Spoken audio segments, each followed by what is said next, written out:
Yo, this is Tone Kapone, and you're getting lifted to the sounds of my DJ, DJ Spaceship. Go ahead and beam him up, boy. Let's get him, get him, get him, get him, get him, get him. Greetings and salutations from us to all the nations. We're about to get loose, strictly for entertainment. We're reppin' Tampa Bay, 10 toes down. It's waves of the bay. No, we ain't playing around. Saturdays from 10 to 12. Make sure you ride the wave. It's Tone Kapone and DJ Spaceship on your airwaves. We're mixing interviews, R&B and hip hop. We're blasting off, and the top is just a pit stop.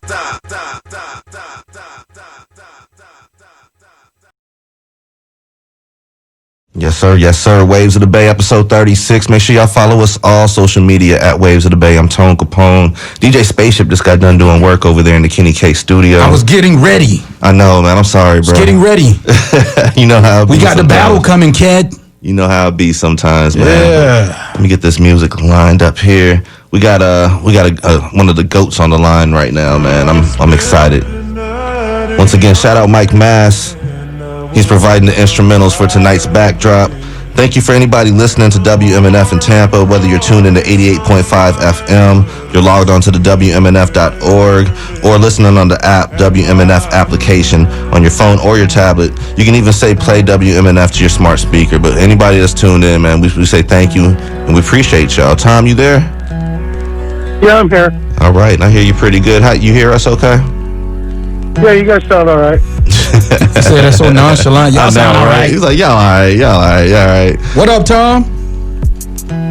How you guys doing, man? Good? Good, man. Man, we got to give you a proper introduction, man. We got the owner of Crowbar, one of the most influential people when it comes to Tampa music out here. One of the people that actually provides a stage for hip hop, R&B, and all the likes when a lot of these venues out here don't. And just somebody that we genuinely respect and have love for on the phone right now. His name is Tom DeGeorge. Besides the fact you're a Steelers fan, man, we'd be like 100% with everything, bro. I can't remember. Who's your team again? The world champions. I'm sure. Oh, okay. Yeah. It is what it is. I know we're gonna get into a whole bunch of things tonight. I gotta warn you once again, because I know you're passionate about everything. Just watch the language if you can, please. Yeah, I'll be good. You're probably battle tested with this now, man. You've been all around. Usually, it's very rare that I let something slip when I'm doing an interview, so I can be professional. Well, man, let's just get down to the bottom of it, man. It's been I know my baby girl's been out of school since St. Patrick's Day, March 17th. So let's flash back to March when everything started really hitting the fan down here in Florida with the pandemic. And way back then, when everything just stopped and they shut you guys down as far as the club goes and the bar, did you expect it to be at the point we're at right now? I mean, back when they shut us down, I think my last night there was March 15th. I was, hoping we'd be back open by now. We had that opportunity. But, some places, I don't know, it's hard because when the bars opened back up, there was places that were acting full. But prior to that, when they were opening up the restaurants, there was restaurants that weren't complying yet either. So, I mean, while I was because I didn't open right up, when I could open up, I was trying to plan it a little bit meticulously. And as we were getting closer to the date to open, and I was watching, the cases going up, I was like, oh, man, they're going to end up shutting the shit back down again. I felt it. I knew it, because I've been in a lot of conversations with the city myself. I've been talking to the city almost every week. And so I had an idea it was coming. And the whole time I was like, man, just let me get out these first couple shows so I can at least say I did these shows. And then, everything got shut back down again. But, I think we're going to be dealing with this for a long time. I feel like it is, man. It doesn't really seem like there's an end in sight. And even after we all quarantined for 2 months, we're in a worse spot than we were back before we even started quarantining. Right. I mean, I don't know how. I mean, you look at it, and when we first started quarantining, there was under 100 cases when we first quarantined. Then we quarantined. We steadily started opening stuff back up. And now when we're getting ready to try to send kids back to school and teachers back into the classroom, we're over 300,000 cases. It's been like 10,000 plus, like, most of the days. Like, every day. It's been crazy, man. Like, it doesn't make any type of sense. Right, and that's my whole point. Like, I'm looking at it. I'm not saying that I should even be open right now. I don't think that a place like mine can realistically get open until we can get these numbers down. But if the governor is saying that we're not going to shut down anything else in the state, well, then you're basically saying that even at the risk of all these other places, you're going to keep them open, and you're just going to try to keep those places in business, and you're going to sacrifice the bar industry. Because, I mean, if you really think about it, I mean, everything else is open. They've opened the restaurants. They opened the amusement parks. They gave $10.8 million to Raymond James Stadium so we can make sure we have the Super Bowl. They want the kids to go back to school. And it's just like, hello, does anybody see that, these numbers are seriously out of control? And it feels like it's almost like one-sided. Like they're trying to get you guys, like, I don't know what they're... If you look at it, though, it seems like everything's against you guys. I know y'all shut down, and I'm going to use you as a prime example because you're different than a lot. Like, you care about the people that come to your venue. Like, so much so that, you put in renovations and, everything just so you can make everything ready for when it's time to open back up. But, like, if you look at it, like, you guys have just been screwed. Like, seriously, y'all were the first to shut down. Y'all the last to open back up, and then they shut you guys right back down. Well, that was the whole thing with the National Independent Venue Association that I'm the Florida precinct captain for. One of our mottos was first to close, last to open. What I've been telling the different senators and representatives I'm on the phone with is if this keeps up, it's just going to be first to close. But at the same time, and I'm not, you got to follow the money. And I just look at certain things, and I think the reason why the bars are getting the short end of the stick is if you look at it, the bars are really, there's no bar chains. There's no bar franchise. Every franchise, even if it's like bar-ish, has a restaurant license. So, Applebee's and Olive Garden and all these huge, franchises that donate money to different people. I think that's why they didn't go so hard on the restaurants, because there's power there. There's people that donate the campaigns there. And I believe the pandemic's serious. So I'm not personally trying to politicize it, but when I look at the decisions that are being made, I look at it and I'm like, why is the governor doing certain things? Why are we doing certain things locally? And when I look at when you have a crisis like this, it kind of shows you who they want to protect, who they believe is essential. So we left the big box stores open. We protected the restaurants because there's a lot of chains there. We gave 10.8, like I said, to Raymond James Stadium because we want to make sure that we get our one game. We want to make sure we get our Super Bowl. The sporting events are back. Everything's back. The only thing that, they needed, I think, one scapegoat to say, like, hey, we're taking this seriously and we're going to shut this down. And it's, unfortunately, was the bars, because I believe that we were the easiest target. If they would have done what was fair, they could have gone through each industry as they reopened with a fine-tooth comb, like I suggested, and they could have broken down bad actors as it was happening. I was shocked by the lack of code enforcement the first time around. It's pretty ridiculous if you look at it. Now they're trying to redo it. What's that? It's pretty ridiculous if you look at it, especially like the way everything's going right now, like with the numbers going up. Like if you just see pictures and videos and footage of places that ain't even trying to, abide by the rules, that look like clubs, that look like bars, but they're not, and they're still open. Right. You've heard everybody's heard the term bar food. You know, every one of those places, like there's restaurants. I mean, like I was telling my wife the other night, we were talking about this because obviously it's affecting our lives greatly. You know, when we go out for a date, you know, we don't, you know, or we go out for something special, we actually go to a restaurant where you sit down, you have a meal, you have a couple glasses of wine with your meal, you know, and then when that's over, you go home and you're there for the food, you know, but when you have bar food and you're an actual bar that just is licensed as a restaurant and your main thing is people sit there and drink, and then at the end of the night you get some fries or chicken wings to go, those same places are open right now. And even if those places are sticking to 50% and social distance, they're basically doing the same exact thing I would be doing, but they're going to get some food to go at the end of the night. Right.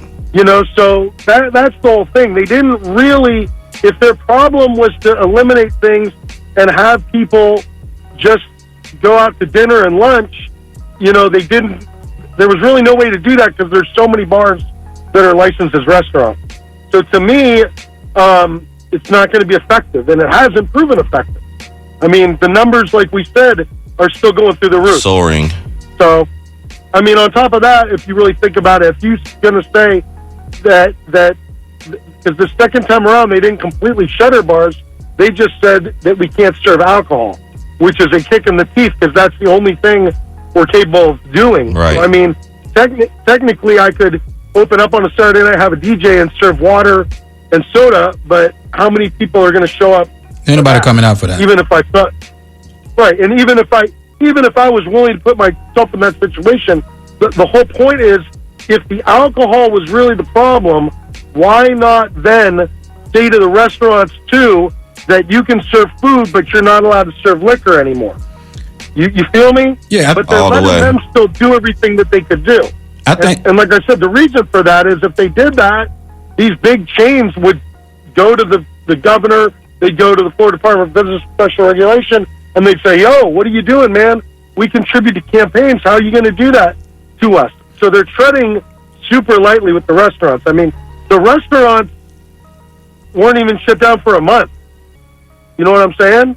Like, we've been shut down for almost 4.5 months now. and So you can see who they've really tried to help and who they're basically saying, you're on your own, man. You know? and that's why when it comes to owners like you, Tom, this is a Spaceship.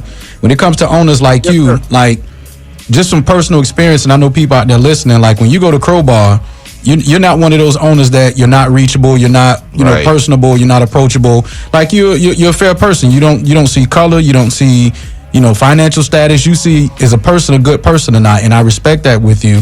And it even reflecting to your staff, and just to show the direction that you're taking, like you during this pandemic downtime, like you've done the necessary measures to make it safer, so that when people do come back, that it's safe for them as well.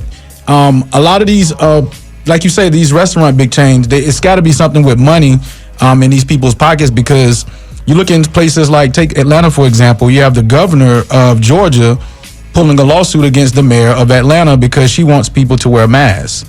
It's funny to me because it's like, why is it that the pandemic is so serious that you are allowing inmates out of jail that have committed crimes, regardless if it's violent or non-violent, but you want kids to go back to school?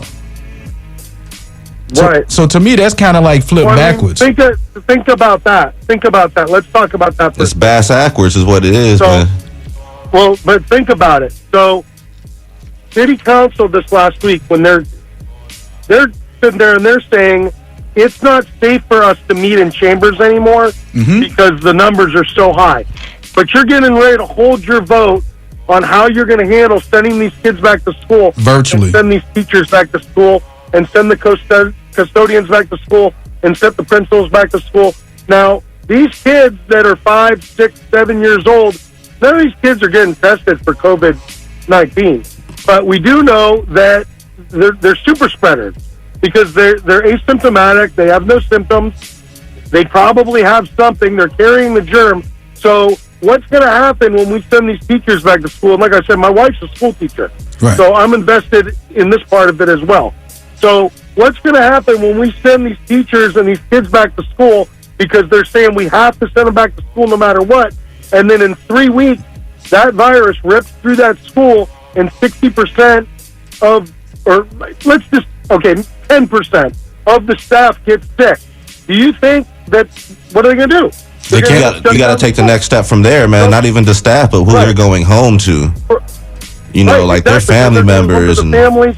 But my whole point is, they're going to end up, even if they vote to make these people go back, all that's going to happen is they're going to get sick, and you're going to have to shut down the school. So, being lazy in trying to put together a real solution does not work with a serious virus that is a pandemic. You have to come correct with a almost foolproof policy that's going to take care of all these different situations. And I haven't seen that anybody's done that, you know? So everybody wants to say, well, just get back to work. But the people that are telling people to get back to work are afraid to go out themselves. Right. I mean, that's crazy. You know, the president of the United States is telling everybody it's not serious, but he makes sure that every single person around him is wearing a mask, and they all get tested every single day. Nobody else comes into contact with him that could possibly get him sick. But we're telling everybody else everything's okay, just get back to work. I mean, it's crazy. It really is. Yeah, and it's even more crazy that more people aren't furious right now with the way things are being handled. I completely agree. Now, Tom, one thing that I wanted to do, because as I mentioned not too long ago, is that you made some renovations, you made some changes at your venue, and I wanted you to mention some of those changes that you made, if you can, and tell us a little bit about those. I can. Yeah, I mean, we did some work in the beer garden because, like I said, I was working prior to when we had the period before the restaurants even opened. I had a bunch of conversations with the city. There was a little group of us that was trying to help and put different ideas together. So there were CDC regulations, and then there were certain things in our group that we came up with that would be even safer than the CDC regulations. And because I've had a lot of time on my hand, and I did get, you know, a bunch of the emergency loans that, once again, they're loans, I have to pay them back. But I got them, so I had some working capital there that I was like, let me invest in my space. So if I get the opportunity, I know at least that I'm trying to be as careful as possible. So if people come into my place, hopefully they're going to have less of a likelihood of getting sick, or transmitting it to my staff, and then I won't have to open and close. Didn't get the opportunity, but regardless, I went out. I made the improvements to the beer garden. I put an outdoor stage out there with the roof. I pressure washed everything and cleaned out the area and spread the furniture out a little bit more out there.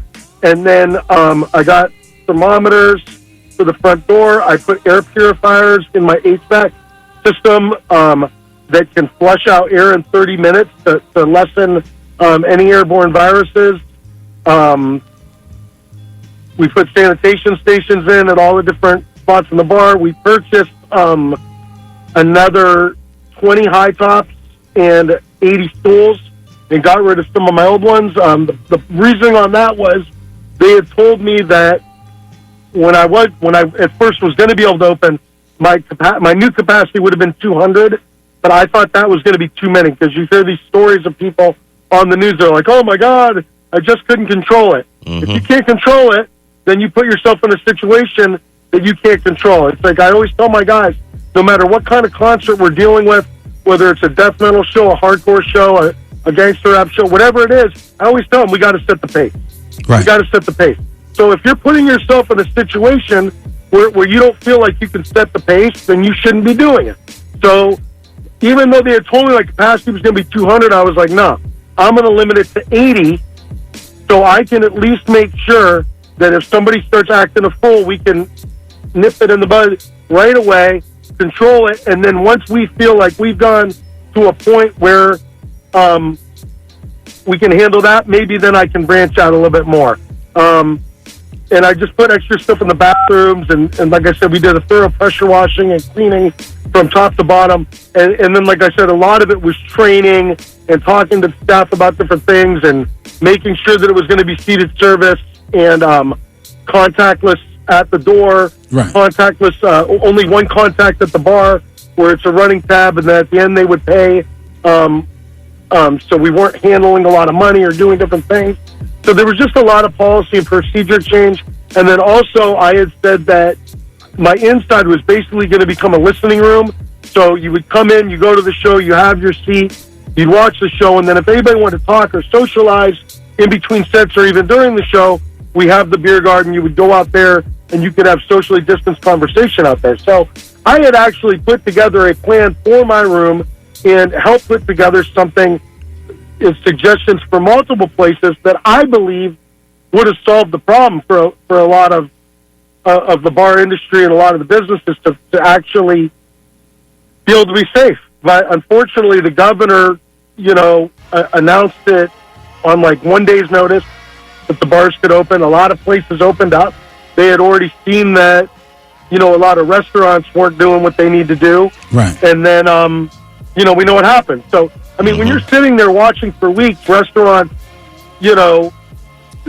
some of them not following the rules, and you don't see one single person get in trouble, and then the bars open up. I'm not justifying it, of course, but I'm just saying if you're the type of person that has that herd mentality, you're going to go, well, they didn't do anything to the bars. I'm going to pack my place out. And we had some nightclubs that, not just here in Ybor, trust me, I mean, Soho, forget about it. There was places I've that seen pictures.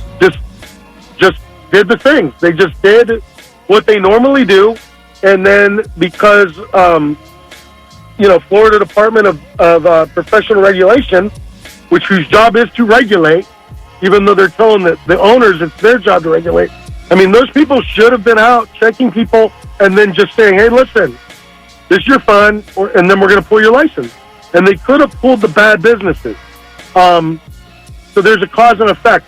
For me at least, once they had botched it, I just looked at it and I was like, I do not, as bad as I need to get open and make money, I was like, I don't see a possibility now for my plan to even work, because I was watching other places where they would open and their staff get sick, they'd have to shut down. So I was like, man, there's so many people getting sick. How do I, even with the temperature check at the door, how do I safely really feel comfortable that the artists are going to be good, my staff's going to be good? And I was just, if the numbers hadn't gone through the roof, I would have felt comfortable. But because everybody else was, going,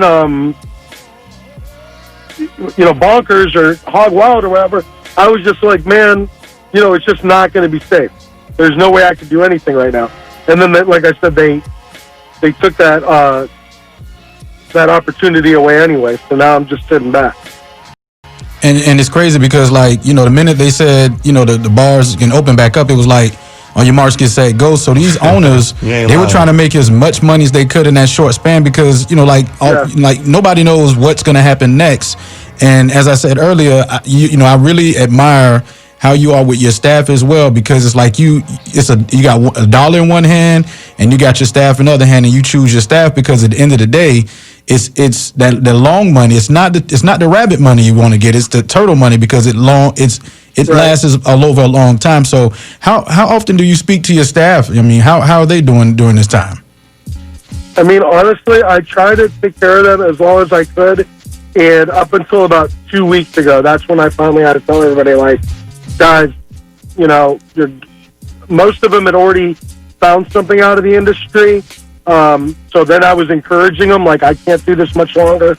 You got to start finding something outside the industry. And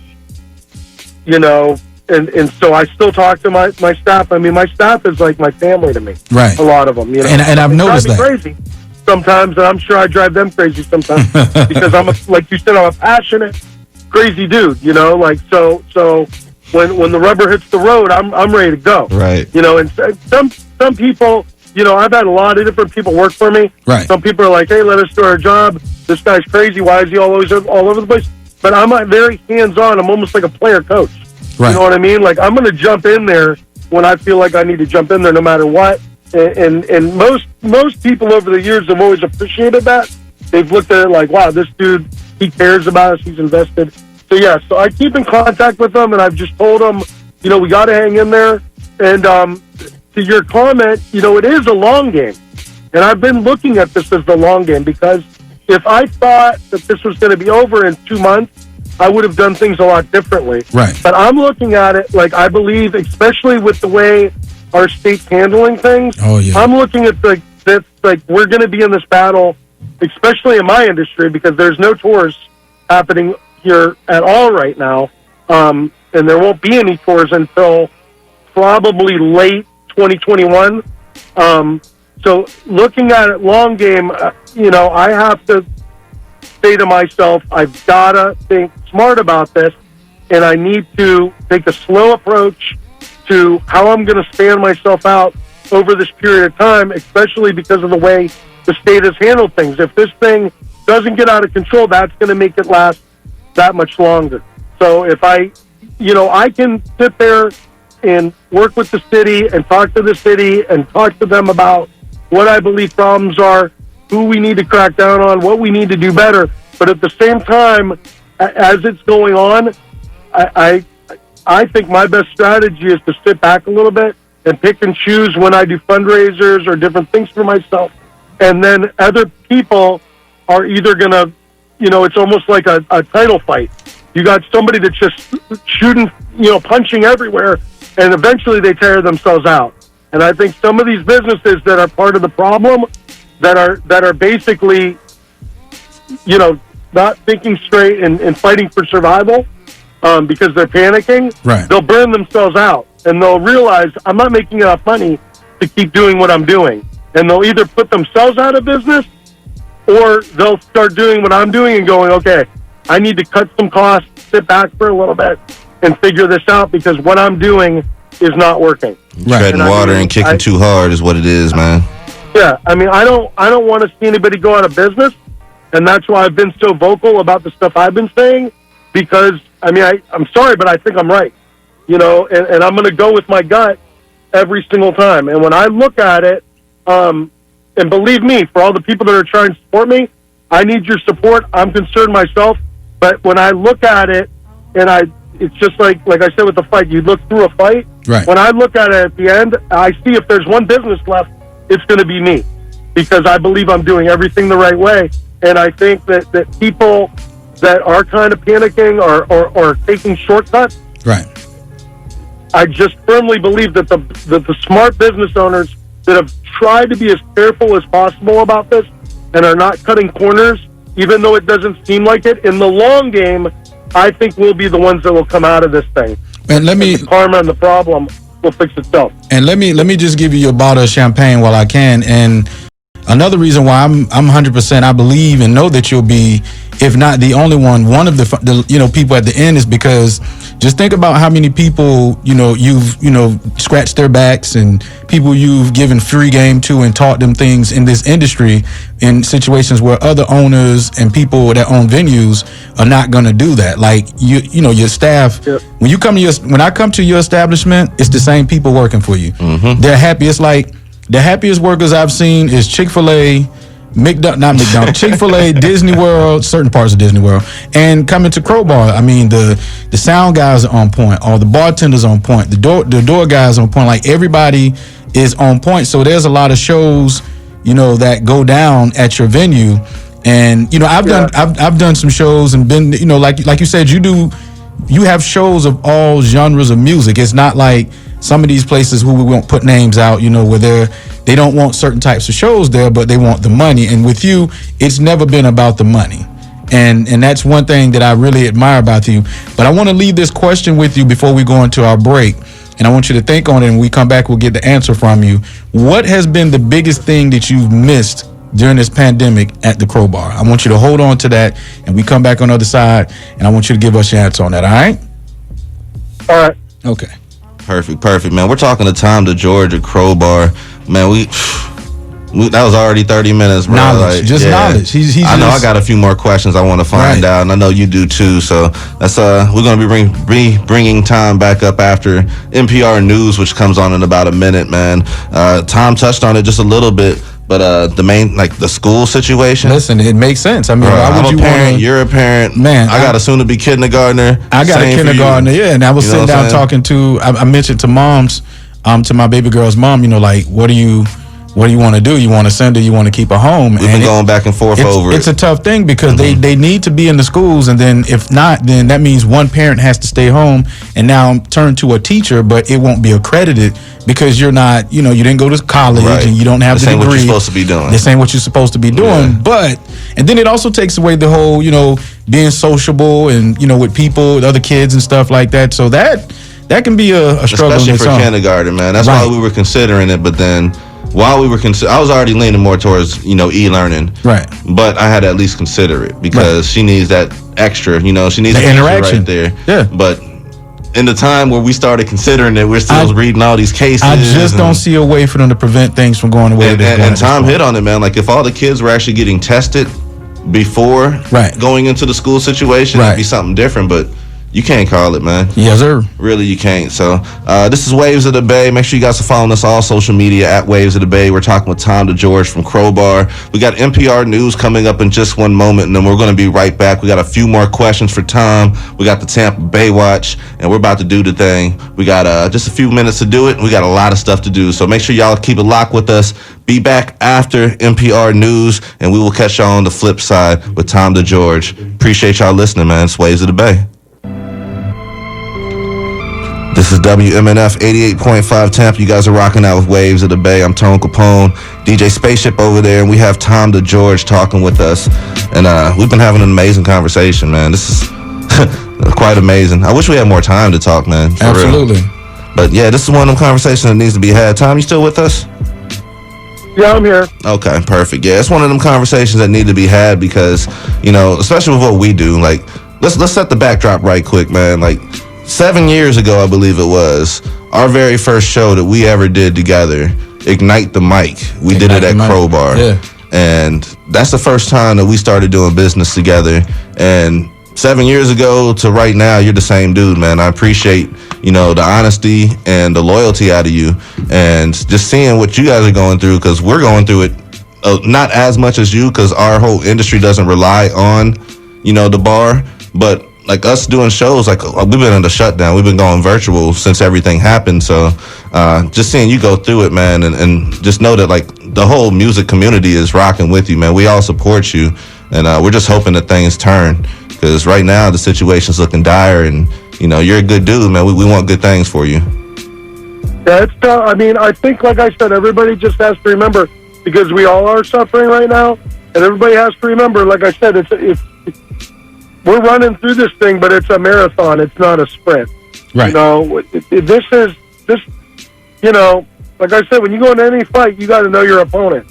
And this thing is not anybody who thinks for a second that this problem is going to go away anytime soon is kidding themselves.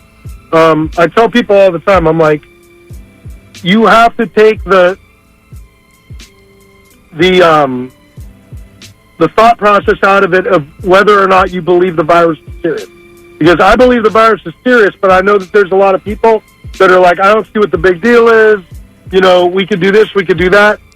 The problem with that is that the government and the world itself, you can tell by their actions, believes that the virus is serious. So even if you don't believe it is, you have to say, this is still going to affect my business regardless of how I feel about it personally, because they're going to make policy changes every time these numbers go up. Right. So you just have to recognize that. And I recognize that. And I look at it, and I pivoted a lot through this process based on all the changes that they've made. So my strategy has changed too. And I think there's certain people that are still trying to do the same strategy they thought would work like 2 months ago, and then they panic a little bit. And so they try to get the quick money grab, and that'll take you out. So, and the thing about that too, like it's only July. We still haven't hit flu season. My man Clay called in. Want to give a shout out to him. So shout out Clay. Imagine when if we can't get a hold of it in the summer, I mean, imagine what it's going to be in the wintertime. And thankfully, we down here in Florida, man. But think about you know, back home in Kansas, back home in Pittsburgh. You know, but not even that, because when you think Kansas, you think Pittsburgh. You got to think New York. You got to think Jersey, and you know, people are starting to fly again, so they're starting to come in and out of the state, in and out of the country. Well, not necessarily in and out of the country, but there's more than one way to skin a cat. Sure. Yeah, so I mean, it's like the rat take the cheese back to the hole, and everybody's just taking pieces off of it, and we're right back in a bigger, you know, caboodle than we were in the first time. Right. So I know before we went into commercial. I think. Go ahead. Go ahead, Tom. I was going to say and also. New York had I think 700 cases today. So New York has finally got this under control. But to your point, here in Florida, if we can't get this under control, and then October, November, flu season comes, we're going to be in big trouble, dude. Because people, I don't know if people understand that or not. If you're worried about the long-term, or if you're not worried about the long-term effects of this virus, or if you catch this virus, if you can handle it, imagine if you catch this virus and you catch the flu at the same time. You're going to be in big trouble, no matter who you are. This is true. That's why they're so concerned. Well, that's the whole thing. And I don't know. I think there's several reasons why the message isn't clear enough. And part of that's because you have different news outlets that will tell you one thing, a president tells you one thing. You know, there's no, straightforward message unless you're steadfast on listening to the same guy. And I try to listen to the medical professionals and hear what they have to say. And that's one of the things. They're like, if we can't get this under control by flu season, and you have all that all together all at the same time, you're going to have a lot of people get sick, and a lot of people are going to die. So, you know, it's a problem. Yeah. And before we went to commercial, I was asking you, you know, with this pandemic going on, what was the biggest thing that you missed the most at Crowbar? Yeah, I mean, honestly, that's so hard to answer. I mean, for me, obviously, I'm an extremely competitive person. Right. So part of it is just putting on events and crushing them, and knowing that, oh man, I kicked that dude's butt again. Just trying to be the best venue, you know? Right. I'm extremely competitive. There's something about, and you guys know this, when you do an event and you pull it off, there's an adrenaline rush that's extremely gratifying from that. And I was averaging about 27 to 30 events a month. I mean, this past couple years before this happened, that's what it took to stop me. I mean, we were so busy in the level of production that we were doing and how happy the bands were. We were just really running on all cylinders. So I miss that. I miss the camaraderie that you get when you go to war like that on something, and everything works out and you pull it off, and then you have a different band every night from somewhere in the country or somewhere around the world, and you have a drink with them at the end of the night, and you say goodbye to them, and you know you'll see them in another year when they go on tour again. Right. Of course, I miss ODS, and I miss I miss my people. Yeah. You know, every week there'd be certain people that come in every week, or different events that draw out certain crowds, and I would shake or hug 100 people in one night. Right. You know, and see how they were doing, or comment something I saw that they did on Facebook, and hey, I saw that happen, or I saw you had a kid. And so you in this line of work, when you've gotten to the point where I was at and where I am at, those are the kind of things that you start to appreciate a little bit more than when you're just some young buck, So as things went on and I've become more and more successful, those were the things I really like, just the camaraderie and seeing all the people who loved the place and loved me, and the respect, it's just, and so I've had to channel my energy, in different ways, and that's working through this thing to get back to where I was, and that'll keep me going one way or another. And speaking about respect, I just want to get this quick story. Like Tone said, we've been coming to your venue for 7 years. Man, and, longer than that. We've been doing shows for 7 years. But for me, I used to do house parties before then. So for me, it's been 7 years, and I've been to ODS. I've been to all kind of shows, the DMC, all kind of events, and I've never seen I've been to a lot of clubs in Tampa. I'm born and raised, and I see fights jump off all the time. And there was this one particular time I was at Crowbar, and these two dudes had a disagreement, and inside Crowbar they had the disagreement, and they stopped arguing inside Crowbar. Went outside in the street, fought, then got up and went inside and had beers at the bar, and everything was cool. And that just shows you the level of respect that people have for you, your staff, and the establishment. Right. So, I just wanted to bring that up. And I tell people, when people come in town and ask me, hey, where's a good, place to go, blah, blah, blah. And I look and see what day it is, and I'm looking at Crowbar first. Man. Because it's always let them be there on Sunday. If it's Sunday, it's no question. It's no question. So I just wanted to bring that up and say that, I myself, I DJ there from time to time doing shows. And that's your place is one of the safest places I feel whenever I'm behind the ones and twos. I don't got to worry about, any of the crazies and the madness and stuff like that. So I just want to say thank you for keeping that level-headed staff and that just good, clean energy of that venue as well. Tom? Yeah, most definitely, man. I definitely miss ODS. But I try not to think about it because I really think that even if we were to get the green light to reopen in a few months, something like ODS, it's so intimate.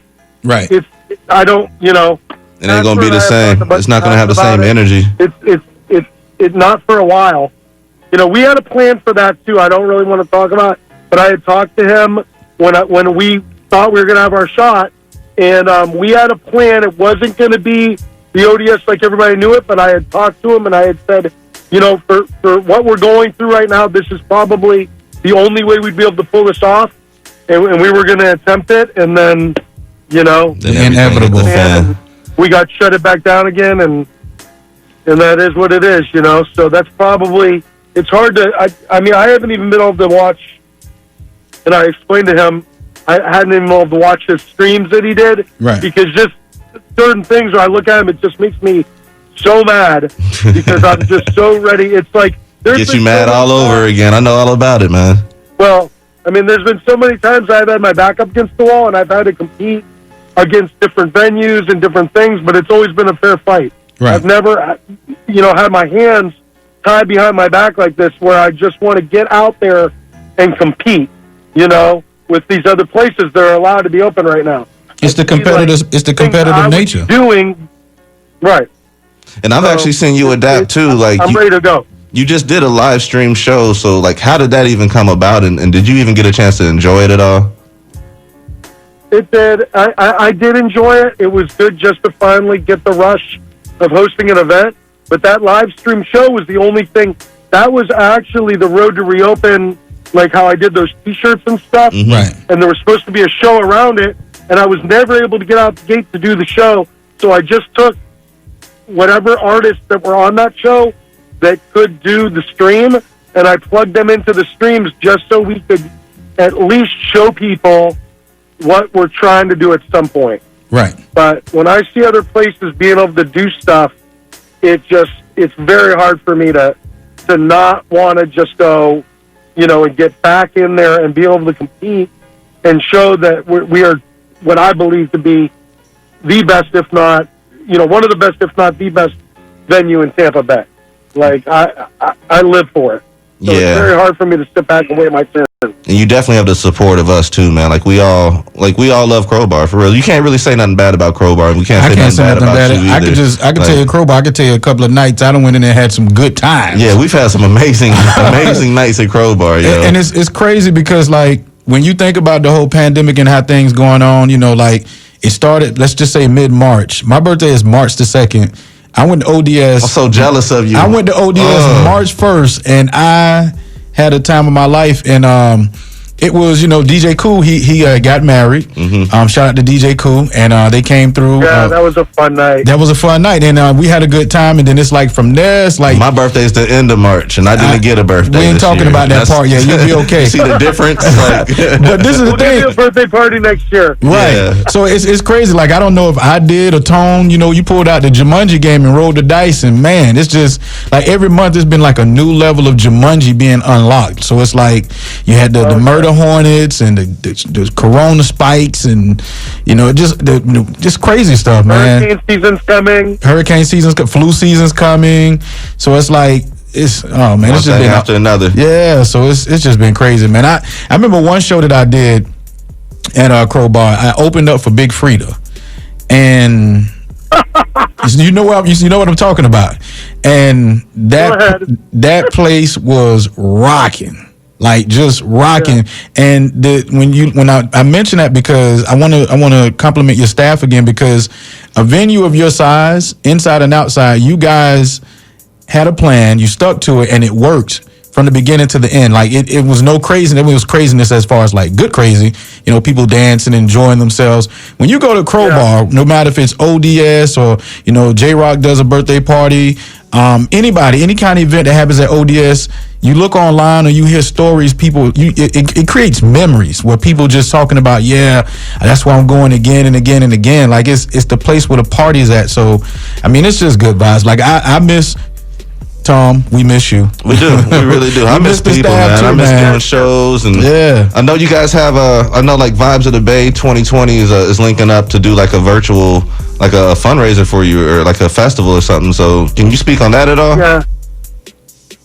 I mean, we just initially started talking about it. They do Symphonic Distribution does the Vibes of the Bay every year, and in the past, it's always been at Crowbar, and in the past, they've always chose a different charity to give the proceeds to, and this year they asked me if it would be okay if they could donate the proceeds to Crowbar, and of course I said yes. I'm not looking for like GoFundMe's, but when it's or like handouts, but if it's actually hosting something where we get the proceeds, then and we're doing some work for it, I've always been comfortable with that, and so we just started meeting about it.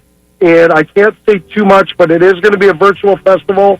Some of those performances will take place on my stage, and some of the performances will take place on different stages around the country. And there'll be more information coming soon.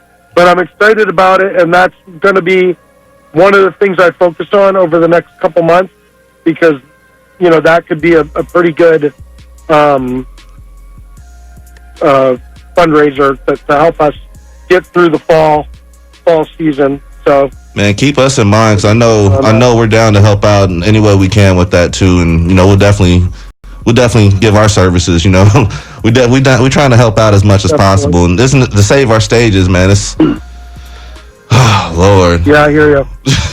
We'll get through so it, much guys. is happening, man. Like, gosh, when's the next time we're gonna do a show? This thing is making a mistake right from the beginning. You got to be like Bruce Lee. You got to be water. That's all there is to it. Yeah. Well, man, Ship, you got anything else for Tom? Man, Tom, if you need anything, man, you know how to reach me. I ain't hard to find. I mean, like I said, man, soon we'll be doing another Predator handshake. We will definitely, we going Wakanda on it. Listen, now this the thing, Tone. You don't realize this, and a lot of people listening don't. We did that. Matter of fact, I think that was back in late February, March, just before the pandemic. I think it was around that time. Was it? Yeah. Was it right around then? It was right around dance right there. Yeah, it was right around that time, man. Like it was good times, man. Like so I was like, when I was seeing we had Tom, I was like, yeah, I gotta put this out, and I had to, I've been holding on to that one for all this time until then. So funny. Yeah. That was a fun night. Yeah, it was definitely one of those nights. It was 10 years ago. Right. Yeah. Yeah. Craziness, we'll get man. back to it, guys. Oh, yeah. Craziness. Tom, we wish you all the best, man. Give our love to all the people from Crowbar too, man. We miss the whole staff and everybody. Like, it's always been love, it's always been family there, and we appreciate what you do for the Tampa Bay community, especially when it comes to music, providing a stage, because you don't have to do it, and you've been doing it and doing it well. So we appreciate everything, bro. Well, I appreciate you guys having me on and providing me a stage to talk about, the challenges not only that I face, but that our industry faces, and the support we need and how hard we're working to get back to where we were. So I appreciate you guys giving me that opportunity. For anyone that wants to follow your movement, how can they find you? Mostly I use Facebook and Instagram, and I don't know how many interviews I've done, but I'm so bad about my stupid, I don't even know my handles. Terrible. But if they look up Tom DeGeorge, I'll come up on either Facebook or Instagram. You'll find me, and then you can follow me, and there'll be all kinds of information on there. That's a boss talking right there, man. He don't even know his social media. He just gets it done. That's what I'm talking about. All right, Tom. Once again, man, we appreciate you. Stay safe. Keep the family safe. And, I can't wait to see you again, man. Me too, guys. Take care. Be good. All right, Tom. All right, Tom. Man, crazy. Interesting, though. It's the middle of July. Bro.